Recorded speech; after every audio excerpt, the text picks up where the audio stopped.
कबीर साहब कहते हैं, चलूं चलूं सब कोई कहे, मोहे अंदेशा और साहिब सो प्रचय नहीं, जे जाएंगे किस ठौर। साहब फरमाते हैं कि साहिब से परिचय नहीं, जे जाएंगे किस ठौर। बहुत गहरी बात कही साहिब कबीर साहब ने। मैं एक दफा किसी गांव में 7 दिन के सत्संग में गया हुआ था। बहुत समय पहले की बात है, शायद 37-38 वर्ष हो गए होंगे। एक प्रॉपर्टी डीलर थे जिन्होंने नई नई मारुति गाड़ी चली थी, तो नई मारुति गाड़ी ली।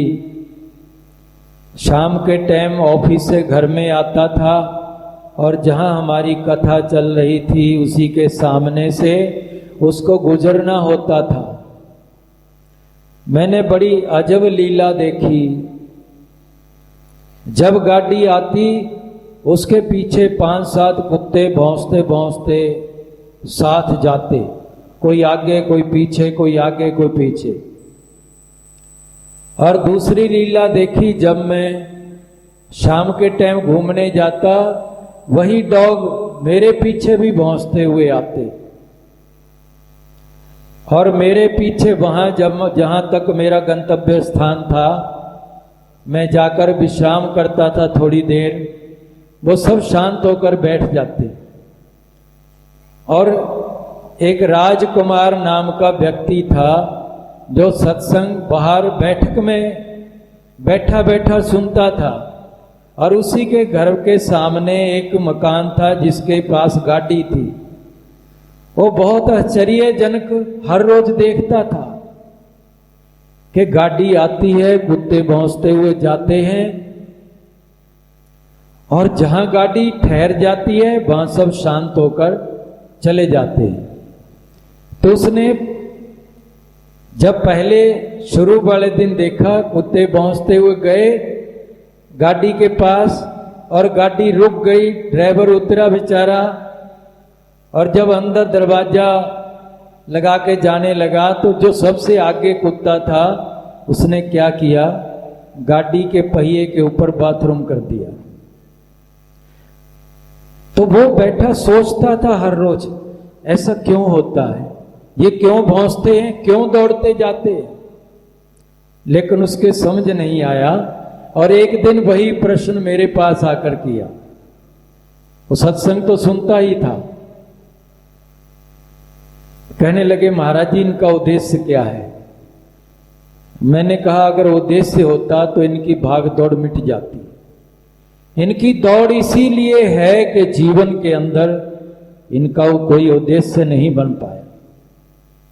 साहब तो यही समझा रहे हैं कि चलूं चलूं सब कोई कहे, मोहे अंदेशा और साहिब से परिचय नहीं, जे जाएंगे किस ठौर।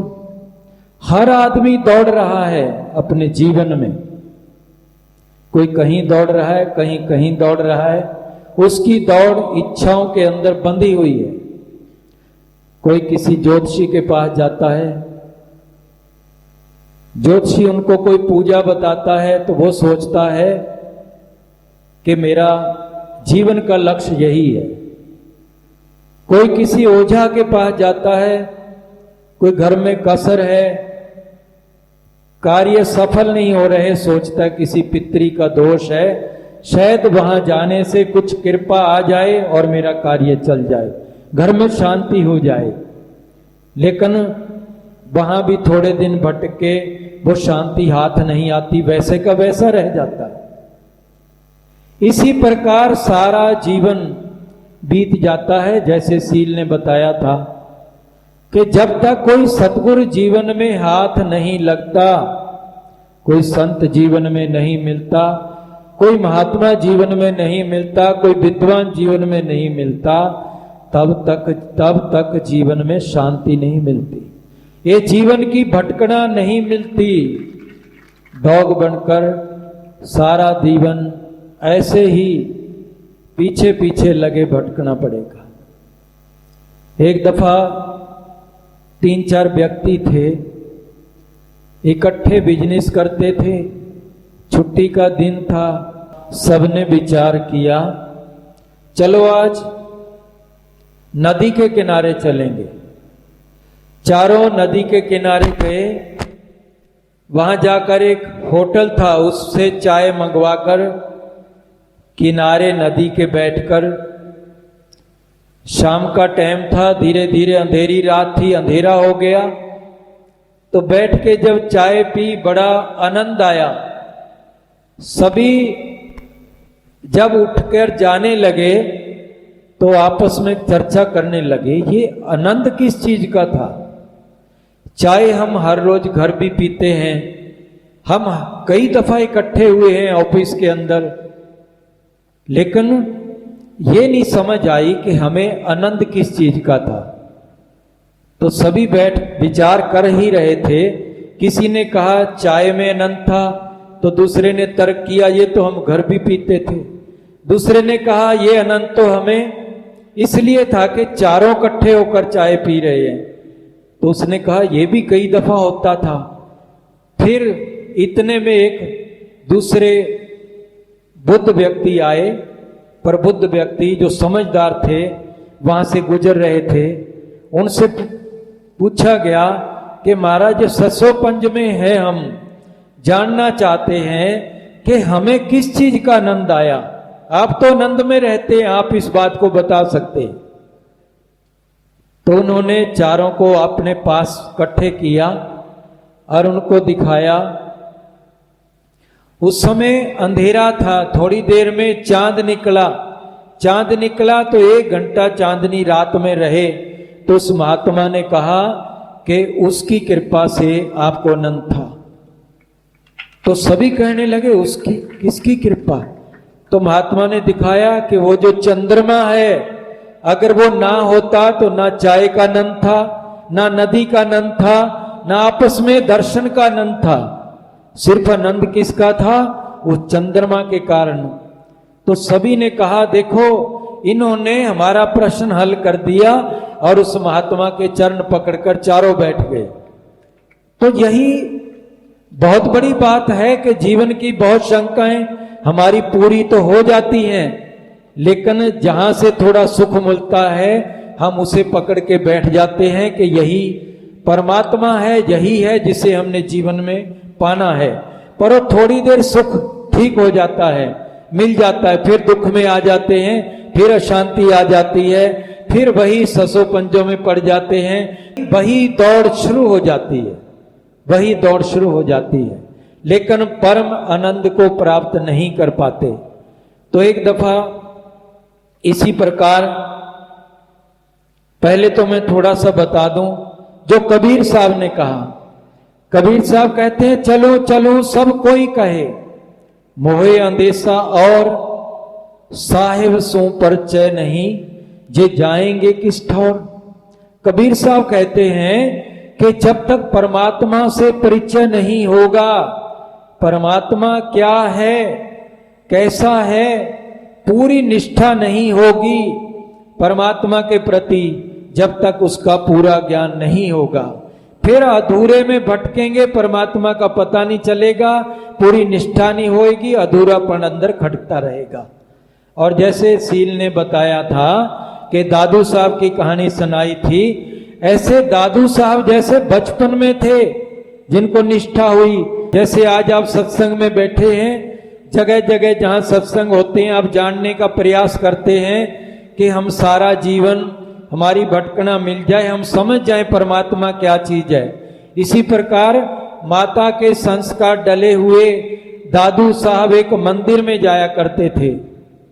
माता कहती बेटा जब मंदिर में जाओ कोई संत मिले तो प्रणाम करना, और आपके पास कोई भी चीज हो अच्छी तो संत को भेंट कर देना, और जो सुनाए जो बताएं उसको बैठकर सुन लेना और उसको अपने जीवन में धारण कर लेना। एक दफा दादू साहब बैठे थे, मंदिर में गए थे, प्रार्थना कर रहे थे, 5 साल के बालक थे। और क्या हुआ, एक बूढ़े बाबा के रूप में कबीर साहब प्रकट हो गए उसको ज्ञान देने के लिए। तो जब दादू साहब के सामने कबीर साहब वृद्ध का रूप धारण करके गए तो दादू साहब ने प्रार्थना से उठकर उनको प्रणाम किया। प्रणाम करके कहने लगे, महाराज जी मैं आपकी क्या सेवा करूं। तो दादू साहब के पास एक डबली पैसा था, उन्होंने उनकी चरणों में रखकर भेंट में दे दिया। फिर पूछने लगे, महाराज जी मैं और क्या सेवा करूं। तो महाराज जी कहने लगे, भाई बेटा पैसा तो मेरे किसी काम का नहीं, कोई पदार्थ इसका आता हो तो आप इसका बाहर जाकर लेकर, जिससे मैं पालूं पान कर लूं उसका, वो चीज लाकर मुझे दे दो। तो भागकर बाहर गए तो थोड़ी देर में दादू 4-5 पान लेकर आ गए। पान लेकर आए, दादू साहब ने भेंट कर दिया सतगुरु महाराज जी को। और महाराज जी ने कहा कि दादू क्या करूं इसका। कहने लगे, महाराज जी खा लीजिए। तो एक पान निकालकर दादू साहब ने कबीर साहब को दे दिया। उन्होंने पान चबाया, चबाकर थोड़ी देर में उसका रस जब मुख में भर गया, दादू को कहने लगे, बेटा दादू अब मैं मंदिर से बाहर होता तो इसको थूक देता, अब मैं क्या करूं। पान को जो रस रूप में मेरे मुख में आया हुआ है। तो दादू ने मुंह खोल लिया। मुंह खोला तो महाराज श्री ने निकालकर उसके मुख में डाल दिया। तो क्या हुआ, जो संत से मिलता है, सतगुरु से मिलता है, वही बता रहा हूं। उनके वचन से भी मिलता है, प्रसाद से भी मिलता है, चरणामृत से भी मिलता है, पास बैठने से भी मिलता है, दूर से दर्शन करने से भी मिलता है। कबीर साहब तो कहते हैं, कबीर साधु दर्श से साहिब आवे याद, लेखे में सोई घड़ी बाकी के दिन बाद। वो घड़ी है जब संत का दर्शन होता है और परमात्मा की याद आती है। जैसे सील ने कहा था कि जब आंसू आ जाए, जब रोने लगे, जब हृदय गदगद भर जाए, वो कैसे होता है, संत के दर्शन से परमात्मा याद आता है। तो दादू साहब के सामने सतगुरु खड़े थे, उन्होंने पीक मुख में डाली और दादू की समाधि लग गई। जब दादू की समाधि लगी, सतगुरु तो अंतर ध्यान हो गए। और दादू जब समाधि से उठा, बेचैन हो गया कि सतगुरु खड़े थे, कहां चले गए। बेचैन हुआ, घर नहीं गया। 5 वर्ष का बालक था, हो सकता है 6-7 भी हो, लेकिन छोटी उम्र थी। वापिस घर नहीं गया। एक नदी थी, उसके किनारे चला गया। किनारे जाकर याद कर रहा है, सतगुरु दर्शन दे दो, क्या भूल हुई मुझसे। इतने जन्मों के बाद तो ये मौका मिला था।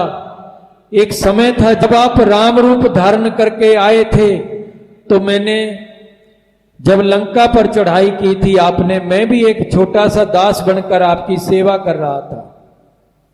सतगुरु गरीबदास जी ने लिखा है कि दादू आदू आद के आज काल के नाही, लंका पर धावा हुआ दादू दल के माही। तो दादू साहब कहते हैं, मैं उस समय आपके दल में था जब आपने चढ़ाई की थी। आज आप सतगुरु बन के आए हैं और मुझे दीदार भी हुए, आपने प्रसाद भी दिया, फिर आज आकर आप कहां छिप गए, मुझे दर्शन दो। पर महाराज जी गरीबदास जी कहते हैं, गरीब दादू ध्यानो लंघेया 3 दिवस 3 रात, आगे से आगे मिले परम स्नेही दास। पहले सतगुरु कहते हैं, गरीब दादू को सतगुरु मिले दही पान की पीक, बूढ़ा बाबा जिस कहे ये दादू की नई सीख। लोग कहते थे इनको बूढ़ा बाबा मिला है, कबीर साहब सतगुरु नहीं मिले।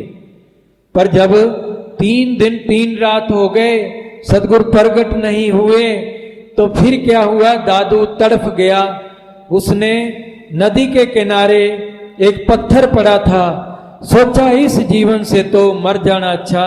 सिर मार के जब तैयार हुआ कि पत्थर से सिर मार कर मर जाता हूं, तो महाराज जी कहते हैं, गरीब दादू के सिर पर सदा अदली अदल कबीर, टक्कर मारी जद मिले फिर सांभर के तीर। कहते हैं जैसे ही पत्थर पर पटका अपना सिर, तो वहां सामने सतगुरु कबीर साहब खड़े हो गए। तो कहने लगे, दादू हम कहीं दूर नहीं, हम तो विश्वास में हैं। जब तूने ये देख लिया कि हो मुझे अब भी नहीं मिल रहे, तो शायद आखिरी बार मैं याद करूं। और बहुत गंभीरता से तूने याद किया और हम पास ही खड़े थे दादू, तेरे को दर्शन देने के लिए तेरे सामने प्रकट हो गए। तो दादू ने प्रणाम किया, तो वहीं से दादू साहब बना दिए कबीर साहब ने उनको, क्योंकि संत तो अपने जैसा बना देता है। परंतु जो उस महात्मा ने कहा था चारों दोस्तों को, क्या कहा था कि तुम उसको पकड़ के बैठ गए जिसने बताया था, लेकिन उसको भी पकड़ने जाओ जहां जिसके लिए बताया था, जिसको बताया था। उसने कहा था कि वो चंद्रमा जिसके कारण हमें आनंद आया। तो कबीर साहब ने भी बताया, तुम कबीर साहब को पकड़ लिए। दादू साहब ने बताया, दादू साहब को पकड़ लिए। लेकिन जिस परम पिता परमात्मा के हम अंश हैं, जिसको दादू साहब ने बताया कि वो परमात्मा, कबीर ने बताया वो परमात्मा, गुरु नानक साहब ने कहा, जो जल में जल जाए समाना, तो ज्योति संग ज्योत मिलाना। जैसे जल में जल जाकर समा जाता है, ऐसे ज्योति में जाकर उस परम ज्योति के अंदर जो हमने समाना है, जिससे हम बिछड़े हैं, तो कबीर साहब उसको मिलाने आए हैं। तुम्हें उसको जानकर उसमें प्राप्त होना है, उसका नाम जपना है। और कबीर साहब को पकड़ के नहीं बैठना, उसको पकड़ना है जहां से हम पैदा हुए, जहां से निकले। तो ये बताने के लिए महात्मा ने कहा, यही बताने के लिए कबीर साहब आए और ऐसी बताने के लिए दादू साहब आए। बोलो सदगुरुदेव भगवान की जय।